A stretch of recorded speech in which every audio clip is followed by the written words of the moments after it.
I am Reed. I am 27, just an average dude. IV made tons of money mistakes in my 20s, and now I want to share everything I've learned to help you take control of your finances and your life. All right, let me tell you something that took me way too long to figure out. Nobody teaches you how money actually works. Like, nobody. You go to school for 12 years and they teach you about the mitochondria being the powerhouse of the cell, but they never once sit you down and explain what a tax bracket is or why your bank is literally lending your money to strangers while you sleep. It is wild. So today I want to break down some of the biggest money concepts that most people never learn, and I want to do it in a way that actually makes sense. No fancy Wall Street terms, no confusing charts, just real talk from a guy who messed all of this up before finally figuring it out. Let me start with taxes because, oh man, this one used to stress me out so bad. Picture this, you just had a brutal month working your ass off at some job. Maybe you are flipping burgers, maybe you are stuck in a retail store dealing with annoying customers all day, you are exhausted, you are lying in bed, and you get that email your paycheck hit, you open it up and it says you earned $2,000, but your bank account only shows $1,456.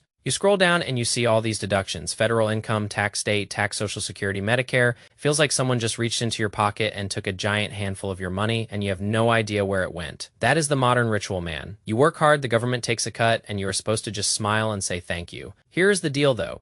Taxes are not evil. They are basically the cost of living in a society that actually kind of works. You pay taxes and the government builds roads, funds schools, makes sure the restaurant you eat at is not infested with rats. And yeah, sometimes sends missiles to places you have never heard of. Whether you agree with all of that is a different conversation, but the point is taxes fund civilization. But there are different kinds, and understanding them is the first step to not feeling totally blindsided every April. You got income tax, which hits the money you earn from your job, then sales tax, which hits everything you buy every single time you swipe your card, then capital gains tax, which is the money the government takes from your investments when they grow. Basically, the government takes a little piece of almost every dollar that moves through your life. And nearly everyone pays Social Security tax and Medicare tax too. Social Security tax is basically the government forcing you to save for retirement. They take money out of your check now, and then when you are old, they give it back to you a little at a time. Medicare is a health insurance tax that goes towards supporting older people and people with serious health issues. It is not optional, it just happens. Now comes the fun part: filing your taxes. The government already knows exactly how much you owe. They have all the numbers, but they make you guess. How cool is that? You have to sit there for hours with paperwork and websites that look like they were designed in 1998 and try to figure out what you owe. If you get it right, no problem. If you get it wrong, oh, you are cooked. Penalties, interest, audits. It is a nightmare. Some people pay their taxes every few months, some people pay once a year, and then there are those people who just do not pay at all and end up on the news or in documentaries. I have been through it. My first time filing taxes, I had no idea what I was doing. I almost cried, but once you learn the basics, it really is not that bad. I use a simple online service now and it takes me like an hour. Here's something I want you to remember though. Countries with higher tax rates generally have a higher quality of life, better healthcare, better infrastructure, better public services. So it is not all bad taxes are annoying, but they are also the reason you can drive on paved roads and send your kids to public school. Just something to think about. All right, let me talk about banks because this one blew my mind when I figured it out. When I was younger, I thought banks were just big safes. You walk in, hand the cashier your money, they smile and tell you it will be added to your account, and you walk out thinking your money is just sitting there in a vault guarded by a dragon or something. But no, that money is gone almost immediately. When you deposit $1,000, the bank takes 900 of it and loans it to someone else. Some random person who wants to buy a jet ski or start a business or pay for college. That system is called fractional reserve banking. The bank only keeps a tiny fraction of your money on hand because statistically not everyone is going to show up at the same time asking to withdraw all their money, unless it is 2008, of course. Then everyone panics, lines form around the block, and the whole system nearly collapses. Banks make money by lending your money out at a higher interest rate than they give you. That is literally the whole business model. You are the supply, the borrower is the demand, and the bank is the middleman taking a cut from both sides. So why do you put your money in a bank in the first place? Well, for one, it is way easier to spend with a card or transfer online than carrying around stacks of cash too. The bank pays you a little bit of interest just for keeping your money there. It is not much. Honestly, it is pretty pathetic right now, but it is something. And 3, it is much safer than keeping cash in a shoebox under your bed. In the US, most banks are insured up to $250,000 per person. That means if the bank goes under, the government guarantees your money up to that amount. Your shoebox does not offer that kind of protection. Now let me get into interest because this is where things get really interesting. Imagine you borrow $1,000 and you have to pay back $1,280. Why? Because of interest. Interest is basically money charging rent to exist in someone else's hands. When you borrow money, interest is the fee you pay for using someone else.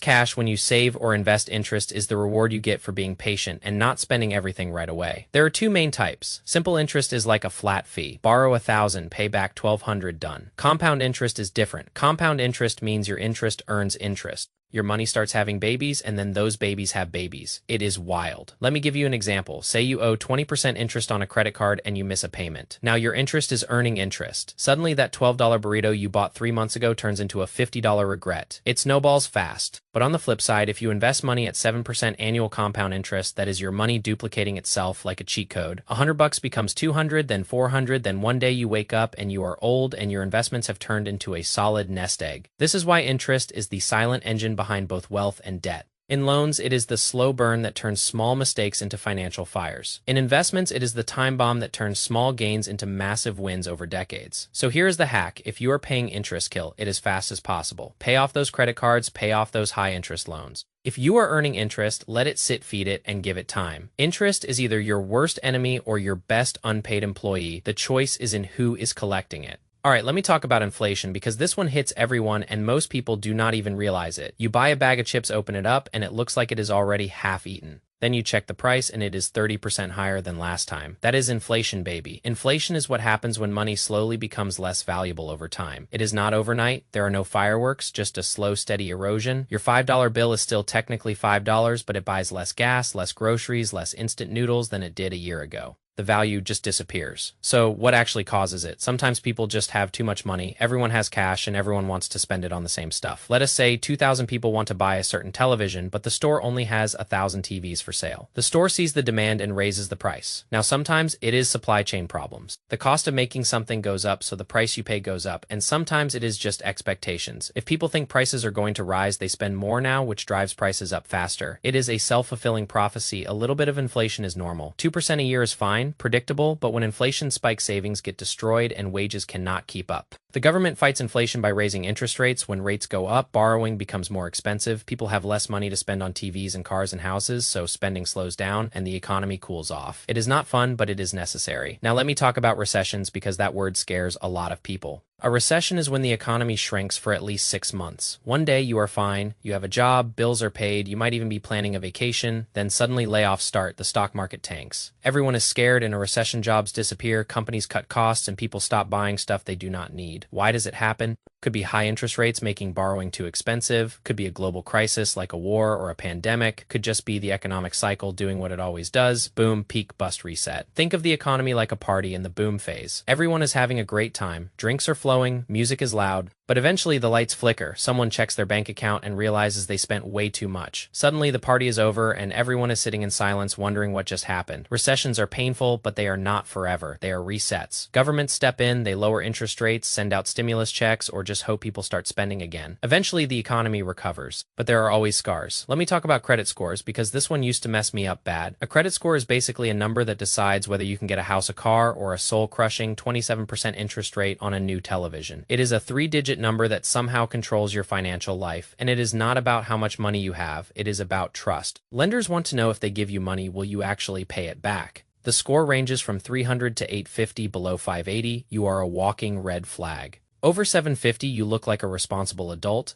Most people are stuck somewhere in the middle. Your credit score is calculated based on a few things. Payment history is the biggest one. Do you pay your bills on time? Credit utilization is how much of your available credit you are actually using. Credit age is how long you have had accounts open. Credit mix is about having different types of credit, like cards, loans, and mortgages, and new credit is about how many recent applications you have made. All of these things come together to create that magic number. To increase your score, you just have to make your payments on time every single time. If you enter the late period, your score drops. It is that simple and that brutal. Your credit score is like a pet dog. Ignore it and it poops all over your life. Take care of it and one day it might help you buy a house. Here's the frustrating part though. You can have zero debt and still have a terrible score if you have no credit history. So the system is kind of rigged, but if you learn the rules, you can play the game too. Now let me talk about money itself. Currency, the weird thing about money is that it is not actually real. Humans invented money to make trading easier. It is a tool. A dollar bill only has value because we all agree it has value. There is no real difference between a dollar bill and a Bitcoin or a dollar bill and a stick. The only reason you can buy things with a dollar and not a stick is because society has collectively decided that a dollar is worth something. That is it. It is all just shared belief and trust. Governments print money, central banks regulate it, and everyday people trade it for goods and services. If the government prints too much money, inflation kicks in and your cash becomes worthless.